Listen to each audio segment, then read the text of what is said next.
సంతోషం అంతే మీ వల్లనే కదన్నా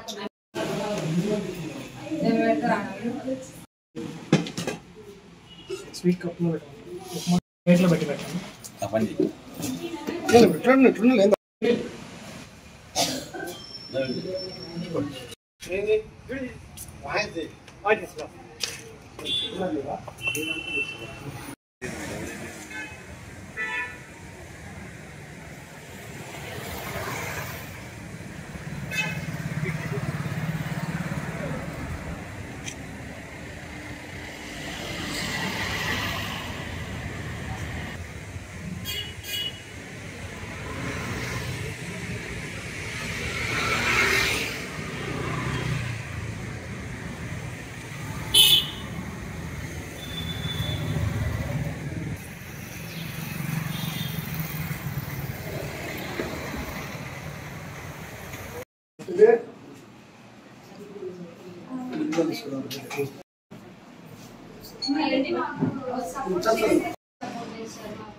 ఏదైనా ఫుడ్ కూడా క్యాటరింగ్ కావాలంటే చిన్న గురించి ఏదైనా తెలియకపోయినా మేడం వాళ్ళు చెప్తారనమాట. ఇలా ఇప్పుడు మల్లేశ్వరి మేడం వాళ్ళ సపోర్ట్ చాలా చేస్తారు. ఒకటి ఇవన్నీ మాకు ఎలా తెలుసు, మా నాన్నమ్మ వాళ్ళ నుంచి వాళ్ళ జనరేషన్ నుంచి చేయడం వల్లే నేను నేర్చుకున్నాను.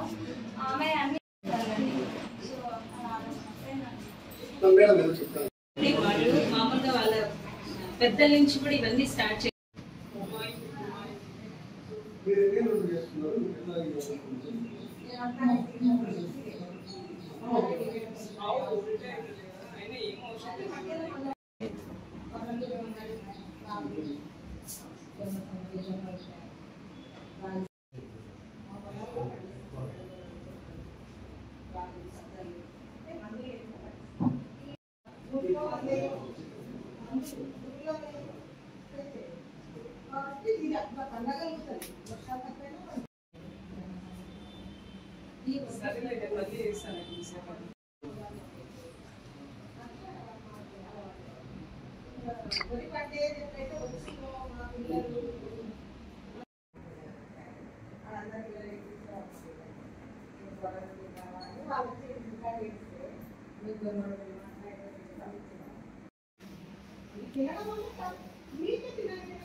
ఇంకా షాప్ ఇది పెట్టడానికి రీజన్ ఎక్కువగా షుగర్ బీపీ పేషెంట్లు ఉన్నారు కదా, వాళ్ళకి మంచి హెల్దీ ఫుడ్ అందించాలని మేము అనుకొని నిర్ణయం తీసుకొని ఇది పెట్టాము.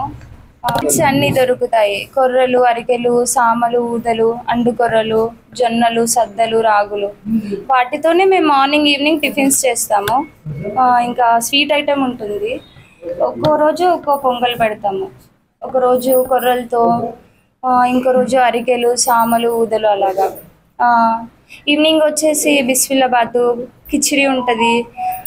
రైస్ ఐటెం ఆర్గానిక్ రైస్తో టమాటా రైస్ చేస్తాము. ఇంకా చపాతీ ఉంటుంది మిల్లెట్స్తోనే. ఆల్ మిల్లెట్స్ అన్నీ కలిపేసి మేము గ్రైండ్ చేసి మేమే కడిగి ఆరబెట్టేసి మేమే చపాతీ పిండి చేస్తాము. చపాతీ చేస్తాము. ఆరోగ్యం కోసం అది షుగర్ పేషెంట్సే అని కాదు. మంది మేము పట్టాక చెప్పారు ఒక 1 monthలోనే వాళ్ళకి చాలా మంచి రిజల్ట్ ఉందన్నారు. ఒక 10 daysకి షుగర్ కంట్రోల్ ఉంది, బీపీ బాగుంది. అందుకే అంటే మంచి హెల్దీ ఫుడ్ ఇస్తున్నారు. అందుకు మంచిగా రివ్యూ చెప్పారు. హెల్త్ కోసము. ఇది 1.5 year అండి. ఫస్ట్లో మేము పెట్టినప్పుడు ఎవరు వచ్చేవాళ్ళు కాదు. దీని బ్యాక్ సైడ్ పెట్టాలి. అప్పుడు రామచంద్రనగర్ సైకిల్ ఇచ్చింది అక్కడ పెట్టేవాళ్ళం. అక్కడ మేము అంటే షాపు ఏం లేదు అప్పుడు, జస్ట్ మేము ఇంట్లో కుకింగ్ చేసుకొని వచ్చి అక్కడ పెట్టేవాళ్ళం. అప్పుడు అందరూ ఎవరు వచ్చేవాళ్ళు కాదనమాట. సరేలే రోజు రోజు పెరుగుతారు అనుకున్నాం. తర్వాత చిన్న మెల్లమెల్లగా డెవలప్ అయింది. ఇంకా అక్కడ కూర్చొని తినడానికి ఇబ్బంది అవుతుందని సో ఇక్కడికి షిఫ్ట్ చేసాము. పార్సల్స్ కూడా రీజనబులే ఉంటాయి. రీజనబుల్ అని మేము చెప్తాం, బట్ కస్టమర్లు చెప్పాలి. ఫుడ్ కూడా మా దగ్గర క్వాలిటీ అయితే బాగుంటుంది. నా పేరు సుధారాణి. నేను కృషి విజ్ఞాన కేంద్రం రెట్టిపల్లిలో గృహ విజ్ఞాన శాస్త్రవేత్తగా పనిచేస్తున్నాను. సో ఈ మనకందరికీ తెలుసు, ఇప్పుడు మన జీవన శైలిలో మార్పుల వల్ల అనేక సమస్యలు ఎదుర్కొంటాం. ముఖ్యంగా షుగర్, డయాబెటిక్ కావచ్చు, బీపీ కావచ్చు, క్యాన్సర్, అంటే రకరకాల వ్యాధులన్నీ మనకు వస్తున్నాయి అన్నమాట. సో వీటన్నిటికీ ఒక సొల్యూషన్ కొంతవరకు అంటే మనకు మన ఆహారపు అలవాట్లు మార్చుకోవాలి. సో అందులో ముఖ్యమైనది మనము ఎక్కువగా తీసుకున్నట్టు వరి, గోధుమ తగ్గించి చిరుధాన్యాల వైపు మొగ్గు చూపడం. మనము గత సంవత్సరం కూడా అంటే 2023ని అంతర్జాతీయ చిరుధాన్యాల సంవత్సరంగా కూడా ప్రకటించడం జరిగింది. ఎందుకంటే వీటిపై అవగాహన కల్పించాలనేసి.